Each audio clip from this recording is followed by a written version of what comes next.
નમસ્કાર, નમો નમઃ. તો વાત કરીએ આપણે આગળ. હવે અગાઉના વિડીયોમાં આપણે ધોરણ 10માં પદ્ય 3 સ્વસ્થમ ઉત્તમ સમાચાર એટલે કે સ્વસ્થ આચરણ કર એનો આપણે 3 શ્લોકો અગાઉ જોયા, જેની અંદર સંસ્કૃત ભાષાની અંદર ખાસ વાત કરવામાં છે દિનચર્યા, એટલે કે આપણે થોડુંક પ્રસ્તાવના અગાઉ જે શીખી ગયા એ જરા વાત કરી લઈએ. દિનચર્યા જે છે આપણી એ સારી હોવી જોઈએ. જેની દિનચર્યા સારી એનું શરીર સારું.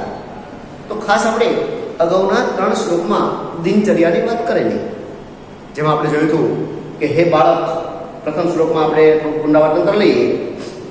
જોયું હતું આપણે કે હે બાળક, પથારીમાંથી ઊભો થા, સ્વસ્થ આચરણ કર. પછી જગતના વિધાતા એટલે કે આપણા જે ઈષ્ટદેવ હોય, પરમાત્મા હોય, સવારે ઉઠીને દરરોજ સવારે ઉઠીને આપણે આપણા પરમાત્માને યાદ કરવા જોઈએ.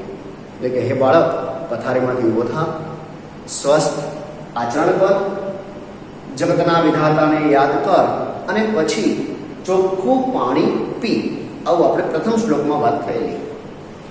એના પછી બીજો શ્લોકમાં આપણે એ વાત કરી હતી કે 100 ડગલા બહાર નીકળે, પાણી પીધા પછી 100 ડગલા બહાર નીકળીને તું શૌચ ક્રિયા માટે ઝડપથી જા. સાબુ વડે એટલે કે શૌચ ક્રિયાએ જઈને આવ્યા પછી સાબુ વડે બંને હાથ શુદ્ધ કરીને, એટલે કે બંને હાથ સ્વચ્છ કરીને પછી તું કસરત કર. એટલે કે દિનચર્યામાં ખાસ મહત્વનો ભાગ છે સવારે વહેલી સવારે કસરત કરવી જોઈએ. એ આપણે શ્લોક નંબર 2 ની અંદર આ વાત કરેલી હતી. એના પછી કસરત કર્યા પછી આપણે શ્લોક નંબર 3 માં એ વાત થઈ હતી કે તું શરીરે તેલનું માલિશ કર. તું શરીરે તેલનું માલિશ કર, પછી સ્નાન કર. એટલે કે નાવાનું કાર્ય છે, શરીરે તેલનું માલિશ કરીને પછી નાવાનું કાર્ય કર. અને વિધિ મુજબ એટલે કે આપણા જે સંસ્કાર છે, આપણા જે રીત રિવાજ છે, સંસ્કૃતિ છે આપણી, એ મુજબ એ જ પાણી વડે, વિધિ મુજબ એ જ પાણી વડે પોતાનું વસ્ત્ર એટલે કે સ્નાન કરવા માટે જે વસ્ત્રનો ઉપયોગ કરે છે એ વસ્ત્રને જાતે ધોવું. આવું આપણે શ્લોક નંબર 3 માં વાત થયેલી. એટલે કે 3 શ્લોક આપણે અભ્યાસ કર્યો. હવે એના પછીનો 4થો શ્લોક એટલે કે સ્નાન કરી લીધા પછી શું કરવાનું છે. સવારે ઉઠા, ભગવાનને યાદ કર્યા, પાણી પીધું, શૌચ ક્રિયા માટે ઝડપથી જ્યાં 100 ડગલા ચાલીને હવે સ્નાન કર્યું, તેલનું માલિશ કરીને પછી હવે આગળની દિનચર્યા આપણે ક્યાં જવાનું છે. હવે શું કહે શ્લોક નંબર 4.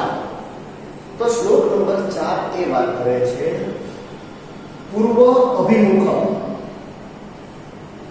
પૂર્વ અભિમુખમ આસી, પૂર્વ અભિમુખમ આસીન પૂર્વ સંધ્યા વિધિન તથા. શું કહે છે? એટલે કે પૂર્વ દિશા તરફ. દિશાઓ 4, મુખ્ય દિશાઓ 4 છે. 4 એ દિશાના ખૂણા છે અને ઉપર નીચે એમ કુલ 10 દિશાઓ ગણવામાં આવે છે. પૂર્વ પશ્ચિમ, ઉત્તર દક્ષિણ, ઈશાન, અગ્નિ, નૈઋત્ય અને વાયવ્ય. અને એ સિવાય ઉપર અને નીચે, એટલે કે કુલ 10 દિશાઓ છે. જેમાંથી આપણે પૂર્વ દિશા એટલે કે જે દિશા તરફ સૂર્ય ઉગે છે એ દિશા તરફ મુખ રાખીને, અભિમુખ એટલે કે એ દિશા તરફ મુખ રાખીને, આસીન એટલે રાખી દે, પૂર્વ દિશા તરફ મુખ રાખીને સંધ્યા વિધિ. સંધ્યા વિધિ એટલે શું? એટલે કે ભગવાનને ભજવાનો એક યોગ્ય સમય, પ્રભુને પામવાનો એક ઉત્તમ સમય જે સંધ્યા વિધિ કહેવાય. જ્યાં આત્મા અને પરમાત્મા આ બંનેનું જોડાણ થાય એ સંધ્યા વિધિ.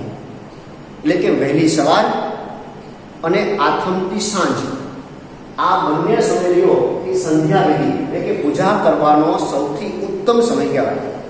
અને એના માટે દરેક મંદિરની અંદર આપણે જોઈએ છીએ વહેલી સવારે મંદિરની અંદર આરતી થાય છે. તો વહેલી સવારે આરતી થાય છે એ સંધ્યા વિધિ સમય છે, પૂજાનો યોગ્ય સમય.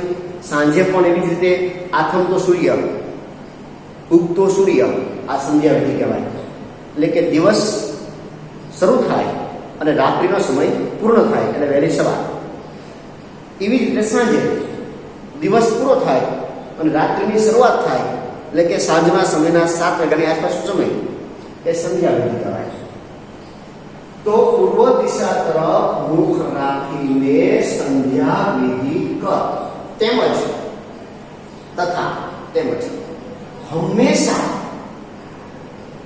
નિત્ય અને કાયમ માટે રૂટીનમાં દરરોજ પિતરો વંદસ્વ. પિતરો શબ્દનો અર્થ થાય માતા પિતા. આ દ્વંદ્વ સમાસ છે.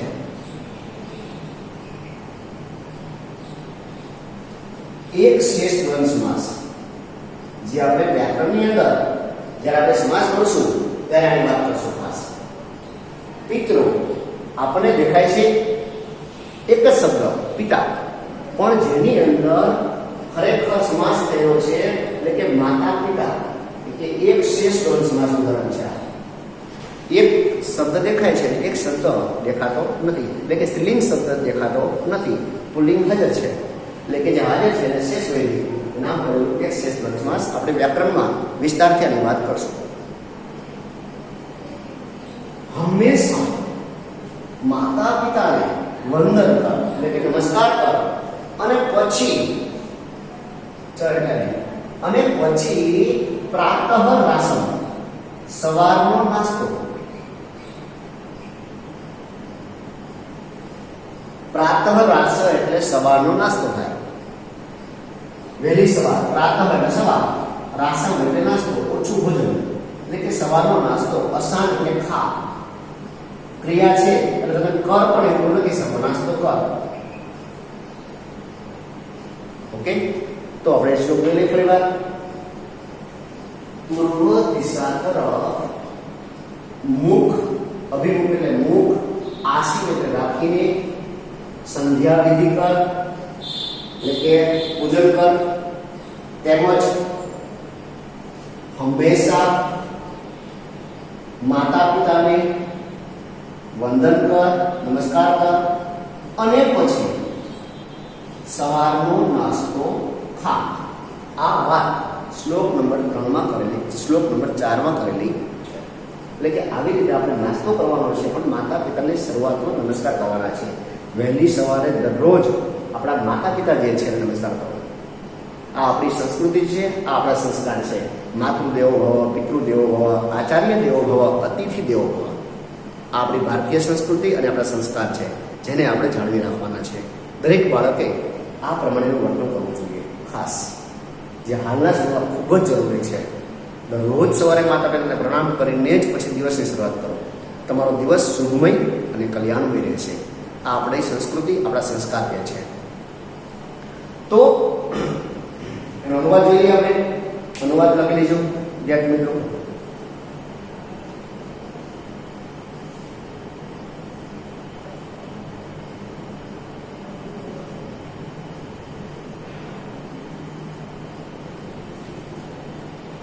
પૂર્વ દિશા તરફ મુખ રાખીને સંધ્યા વિધિ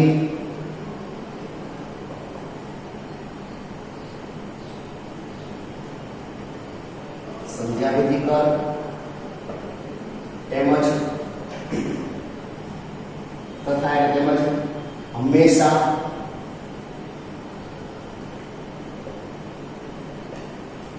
માતા પિતાને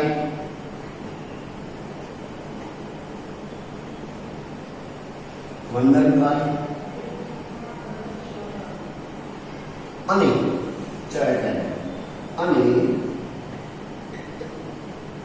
પ્રાતઃ રાસમ સવારનો નાસ્તો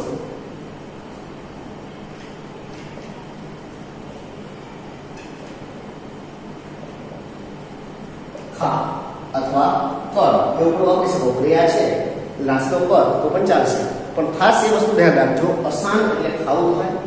સંસ્કૃત શબ્દમાં જ્યારે સમાનાર્થમાં પૂછાય અથવા શબ્દના અર્થમાં પૂછાય તો અશાંત શબ્દનો અર્થ ખા એવું લખી શકાય. હવે શ્લોક નંબર 4 માં આપણે નાસ્તો ખાવાની વાત કરી, માતા પિતાને નમસ્કાર કરીને પછી, તો એનાથી થોડા આગળ જઈએ. હવે શું કરવાનું છે? નાસ્તો કરી લીધા પછી શું કરશો આપણે? તો શ્લોક નંબર 5 શું કહે છે એનો જરા અભ્યાસ કરીએ આપણે.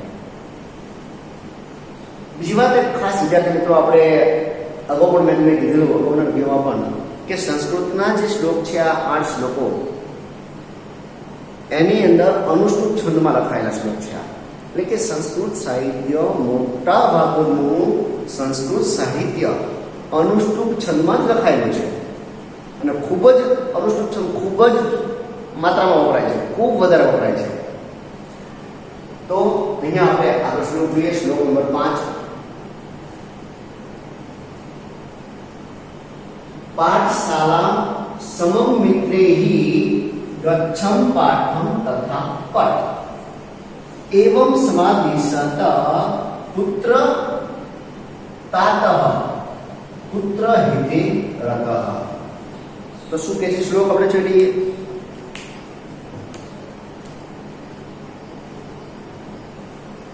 સવારનો નાસ્તો કરી લીધા પછી આપણે આગળ જઈએ છીએ. તો નાસ્તો કર્યા પછી શું કરવાનું છે? તો કે મિત્રો સાથે, સમમ એટલે સાથે, સહ એટલે સાથે, સાર્ધમ એટલે સાથે, સાકમ એટલે સાથે.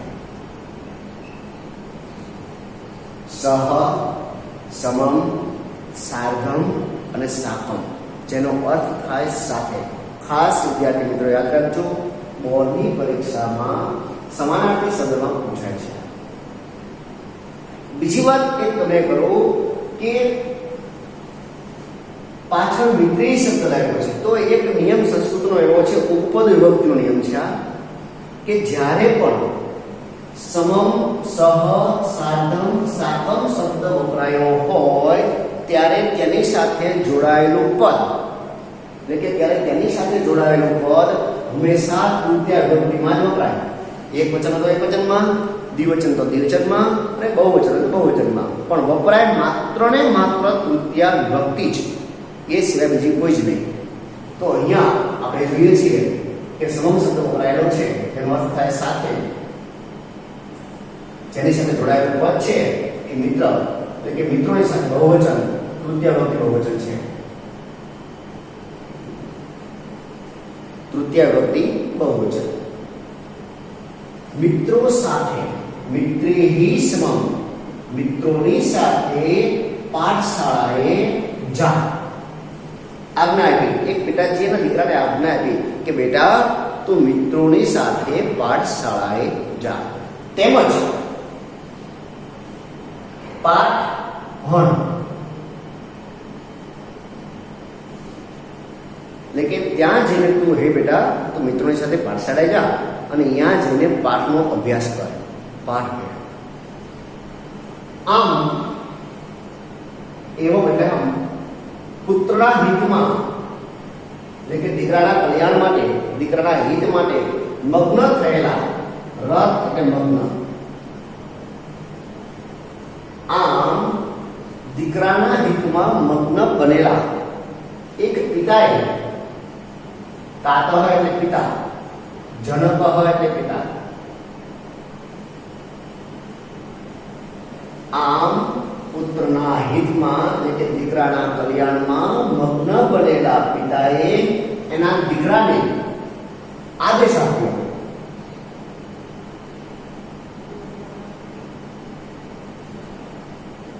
શું આદેશ આપ્યો?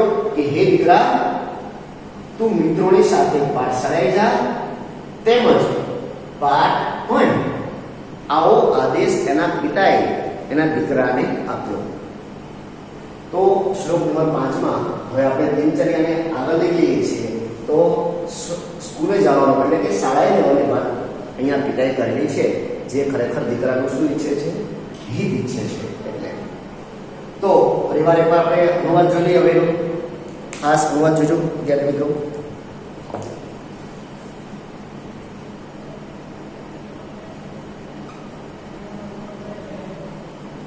મિત્રો સાથે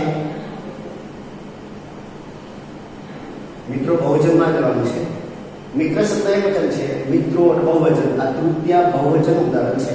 તૃતીય વ્યક્તિ બહુવચન જે આપણે વ્યાકરણમાં આગળ વિભક્તિનો પરિચય જ્યારે લઈશું ત્યારે આની વાત કરીશું. આપણે મિત્રો સાથે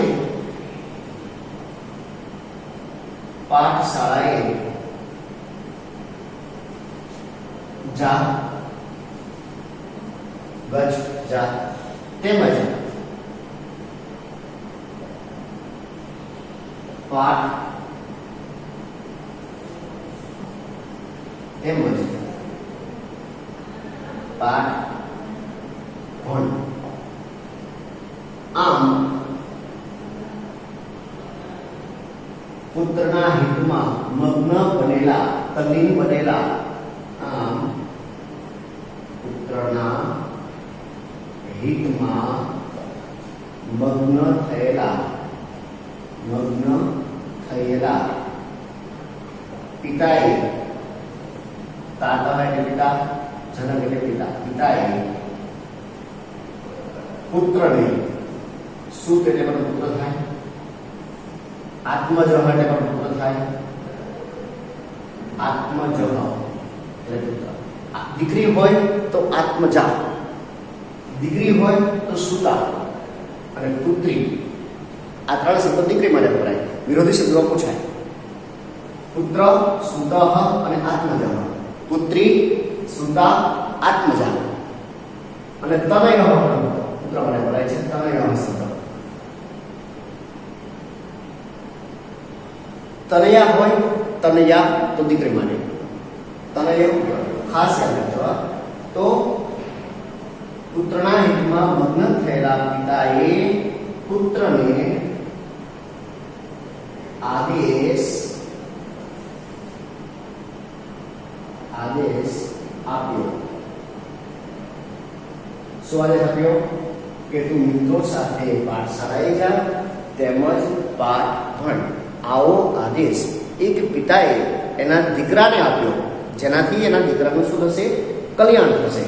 આવી વાત શ્લોક નંબર 5 ની અંદર કરેલી છે. દિનચર્યામાં આપણે દીકરાને શાળાએ મોકલો ત્યાં સુધી વાત કરી. આપણે સવારે ઉઠવાથી શરૂ કરીને શાળાએ દીકરો ગયો. હવે એથી થોડાક આપણે આગળ જઈએ છીએ તો હવે આવે છે શ્લોક નંબર 6. તો શ્લોક નંબર 6 શું કહેવા માંગે છે એનો પણ આપણે અભ્યાસ કરી લઈએ. તો શ્લોક નંબર 6 શું કહે છે? પિતાએ પુત્રને આદેશ આપ્યો. પછી આપણે આગળ વાત કરવાની છે. તો અહીંયા શ્લોક નંબર 6 માં લખી આપું છું.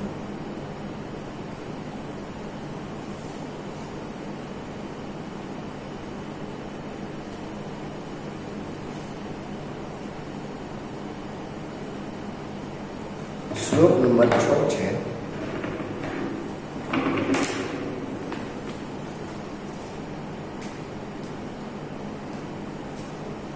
त्यज दुर्जन संसर्ग.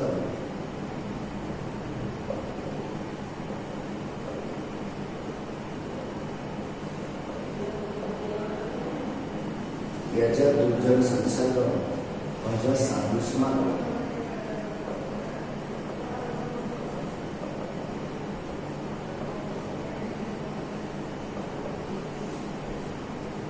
गुरु पुण्यम अहोरात्र.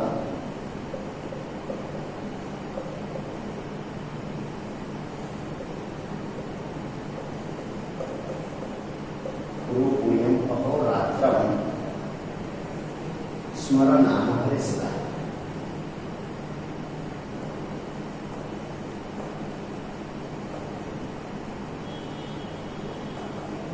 આ છે શ્લોક નંબર 6.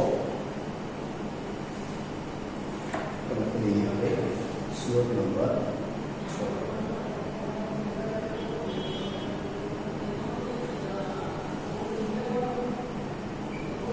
તો શું કહે છે શ્લોક નંબર 6? હવે પિતાએ પુત્રને આદેશ આપ્યો તો મિત્રની સાથે પાઠશાળાએ જા તેમજ પાઠ ભણ. આવો આદેશ આપ્યો. હવે એનાથી થોડાક આપણે આગળ જઈએ શ્લોક નંબર 6 માં. તો શું કહે છે શ્લોક? જોઈ લો અહીંયા ખાસ. દીકરાને આદેશ આપ્યો છે. અહીંયા પણ આપણે વાત કરી છે. અહીંયા કોઈ વાત છે. દીકરાને આદેશ આપ્યો કે દુર્જનોનો સંગ, સંસર્ગ એટલે સંગ, સોબત. બેટા હે દીકરા તું દુર્જનનો સંગ છોડી દે. તે જ એટલે છોડવું. કોનો સંગ છોડવાની વાત છે? દુર્જન એટલે કે દુઃજન, ખરાબ માણસ. જે તારી સાથે ખરાબ માણસો હોય તો હે દીકરા જો તું તારું કલ્યાણ ઈચ્છતો હોય, તારું સારું ઈચ્છતો હોય તો આવા ખરાબ માણસો જે છે એનો સંગ છોડી દે. એટલે કે તું દુર્જનોનો સંગ છોડી દે અને સજ્જનોની, સાધુ માણસ, સજ્જન માણસ, સારો માણસ એનો સંગ ભજ કર. દુર્જનોનો સંગ છોડી દે અને સજ્જનોની સોબત, એ સોબત વાપરે છે આપણે, સજ્જનોની સોબત કર. આગળ જઈએ આપણે.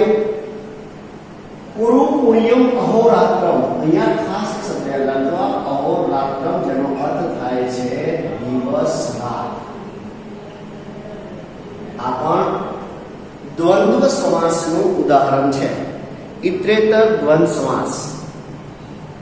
દિવસ રાત, દિવસ રાત પુણ્યમ પુરુ એટલે કે પુણ્યનું કાર્ય કર. કેવું કાર્ય? પુણ્ય. હે દીકરા તું દુર્જનોનો સંગ છોડી દે, સજ્જનોની સોબત કર, દિવસ રાત પુણ્યનું કાર્ય કર અને હંમેશા હરિના નામનું સ્મરણ કર. કોનું નામ સ્મરણ કરવાનું છે? ઈશ્વર પરમાત્મા. હંમેશા તું ઈશ્વર પરમાત્માના નામનું સ્મરણ કર, દિવસ રાત પુણ્યનું કામ કર, દુર્જનોનો સંગ છોડી દે અને સજ્જન માણસની સોબત કર. આવો એક ઉપદેશ, આવો એક વચન અહીંયા એક પિતાએ એના દીકરાને આપ્યું, જેનાથી દીકરાનું શું થશે? કલ્યાણ થશે. એટલે કે દરેક દીકરાએ આ આજ્ઞાનું પાલન કરવું જોઈએ. એટલે કે હંમેશા દિવસ રાત આપણે શેનું કામ કરવાનું છે? પુણ્યનું કામ કરવાનું છે. આપણાથી કોઈ સારું કાર્ય થાય એવો જ આપણો પ્રયત્ન હોવો જોઈએ. આપણે જો કોઈનું સારું કરશું તો આપણું પણ કોઈ સારું કાર્ય કરશે, જેનાથી ખરેખર આપણું જીવન પણ સારું રહેશે.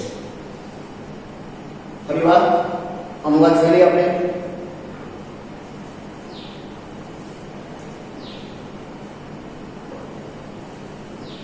ખાસ વિદ્યાર્થી મિત્રો, અનુવાદ લખું ત્યારે તમે ઉપર પણ જરા જોતા જજો, ખ્યાલ આવશે તમને વધારે. શ્લોક જે લખેલો છે એમાં પણ નજર કરજો તમે, અને સાથે મારી સાથે જોવો હોય. દુર્જનોનો સંગ. આગળ વાત કરેલી છે, પિતાએ તમને આદેશ આપ્યો, એમાં જ આગળ છે કે તું દુર્જનોનો સંગ છોડી દે. હંમેશા સાધુ સમાગમ હોય એટલે કે સજ્જનની સોબત કર. દુર્જન સજ્જન વિરોધ શબ્દ છે. સજ્જનની સોબત, સોબત એટલે સંગ કર. તેમજ દિવસ રાત અહોરાત્રમ, ખાસ પરીક્ષામાં પૂછાય છે. અહોરાત્રમ શબ્દ યાદ રાખજો મિત્રો. અહર એટલે દિવસ થાય, રાત્રિ, રાત્ર શબ્દ રાત્રિ માટે વપરાય છે, એટલે અહર રાત્રમ દિવસ રાત. દિવસ રાત પુણ્યનું કામ કર. પુણ્યમ પુરુ. પુણ્ય લખો શબ્દ તો પણ ચાલશે. પુણ્ય કર. તેમજ હંમેશા હરિના નામનું સ્મરણ કર. હંમેશા હરિના નામનું સ્મરણ કર. હંમેશા હરિના નામનું સ્મરણ કર. દિવસ રાત પુણ્યનું કામ કર. સજ્જન માણસની સોબત કર અને ખરાબ માણસોનો સંગ છોડી દે. આવી એક આજ્ઞા, આવો એક આદેશ એક પિતાએ એના દીકરાને આપ્યો છે, જેનાથી એના દીકરાનું શું થાય? કલ્યાણ થાય. એના માટે તો આ આપણે શ્લોક નંબર 6 માં આ વાત કરી છે. તો હવે આપણે આગળ જઈએ શ્લોક નંબર 7.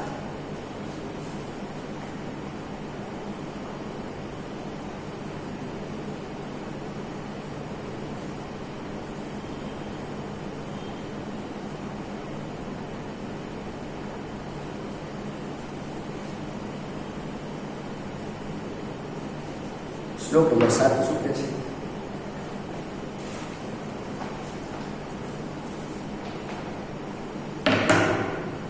પ્રવિચાર્ય ઉત્તરં દેયમ.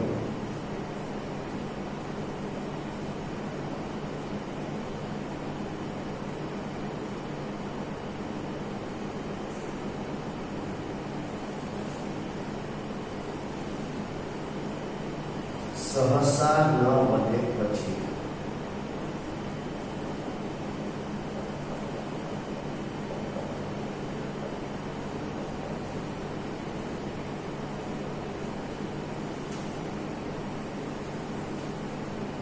શત્રુરપી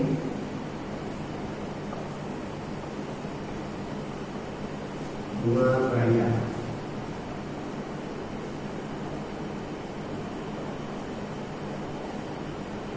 દોષા ત્યજ્યા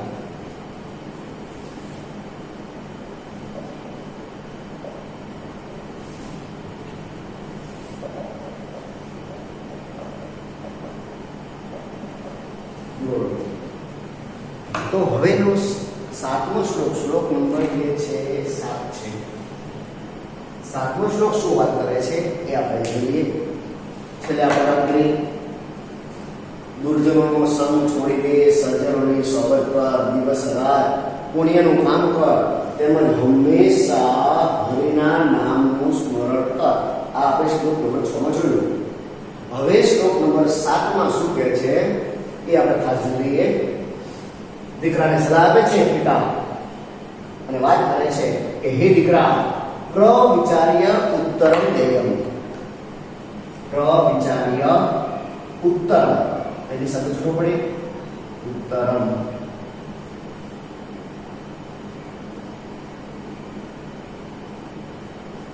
પ્રવિચાર્ય ઉત્તરમ દેયમ. પાકો વિચાર કરીને, વધુ વિચાર કરીને. એટલે કે એમ નામ તું બોલીશ નહીં બેટા, જે પણ તું બોલે વિચાર કરીને બોલવાનું. વિચાર્યા વગર ક્યારે બોલવાનું નહીં. ગુજરાતીમાં કહેવત છે વગર વિચારે જો બોલે સો પાછો પછતાય. એટલે કે જે વગર વિચારે બોલે છે એને 100% પસ્તાવાનો વારો આવે છે. એને ધ્યાનમાં રાખી કીધું છે કે પાકો વિચાર કરીને જ ઉત્તરમ દેયમ જવાબ આપવો જોઈએ. આપણે જાણતા ન હોય અને કોઈ આપણને પૂછે અને આપણે એમનો જવાબ દઈએ તો એના કારણે ઘણીવાર એવું બને કે આપણા કારણે કોઈને બહુ મોટું નુકસાન થાય. તો આપણે એમનામ ક્યારેય બોલ કરવું જોઈએ નહીં. પાકો વિચાર કરીને ઉત્તરમ સંધિ છે અહીંયા. પ્રવિચાર્ય ઉત્તરમ. પાકો વિચાર કરીને જ જવાબ આપવો જોઈએ.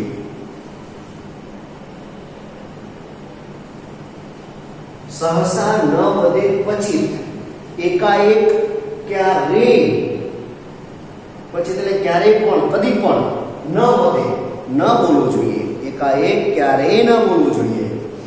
શત્રુઃ અપી. શત્રુઃ અપી અહીંયા શબ્દ છૂટો પડે છે સંધિના નિયમ મુજબ. શત્રુઃ વત્તા અપી. વિસર્ગ પછી અ આવે છે. વિસર્ગ પછી સ્વર આવતો હોય એના કારણે બનેલો છે અહીંયા ર. શત્રોહો વત્તા અપી. એવો ને એવો અહીંયા ગુરોહો વત્તા અપી. ગુરોહો વત્તા અપી. શત્રોહો વત્તા અપી. એટલે કે શત્રુઓના પણ ગુણોને, એટલે કે આપણો દુશ્મન છે, આપણો શત્રુ છે અને એનામાં પણ જો કોઈ સારા પાસાઓ હોય, સારા ગુણ હોય, હકારાત્મક ગુણો, તો આપણે ગ્રહણ કરી લેવા જોઈએ. ભલે આપણો દુશ્મન છે પણ એનામાં સારા ગુણ રહેલા છે, એનો હસતા મોઢે સ્વીકાર કરો. અને આપણા ગુરુ છે, ગુરુઓ અપી. ગુરુના પણ જો કોઈ અવગુણ હોય, દોષ હોય, તો આપણે એને ત્યજી દેવા જોઈએ. ત્યાગ કરી દેવો જોઈએ. ભલે આપણા ગુરુ છે, આપણને ઉદ્દેશ આપે છે, પણ એમની અંદર જો ખરાબ ગુણો હોય તો એનો આપણે અસ્વીકાર કરવો જોઈએ, એવો ખાસ અહીંયા ઉદ્દેશ આપેલો છે. ફરીવાર જો વિદ્યાર્થી મિત્રો ફરીવાર જોયું, પાકો વિચાર કરીને જ જવાબ આપવો જોઈએ. એકાએક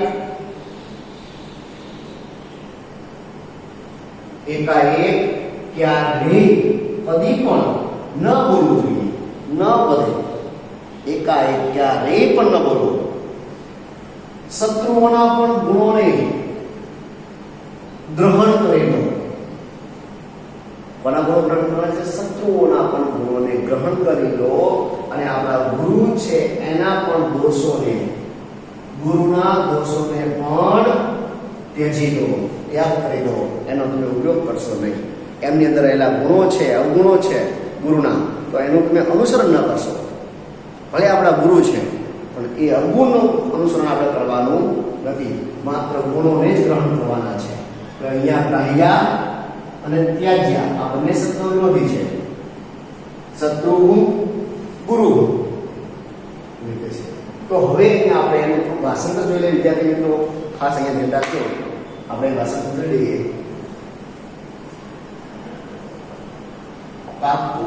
પાકો અથવા વધુ એવું પણ નથી શકાય. પાકો વિચાર કરીને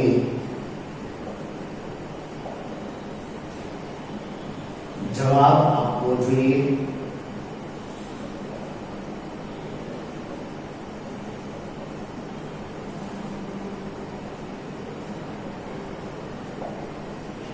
પાકો વિચાર કરીને જવાબ આપવો જોઈએ. એકાએક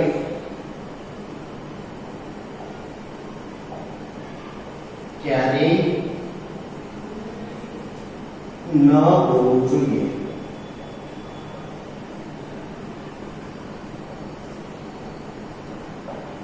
એકાએક ક્યારેય ન બોલવું જોઈએ. શત્રુઓના પણ ગુણોને ગ્રહણ કરી લેવા જોઈએ. ગ્રાહ્યા. શત્રુઓના પણ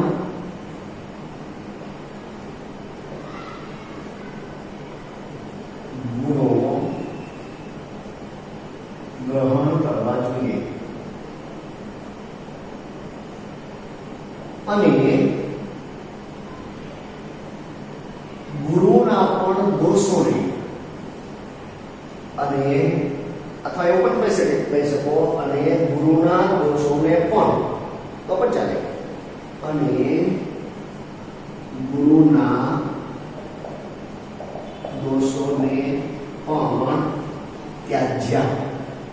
ત્યજી દેવા જોઈએ. ત્યજી દેવા જોઈએ. આ વાત અહીંયા કરી છે.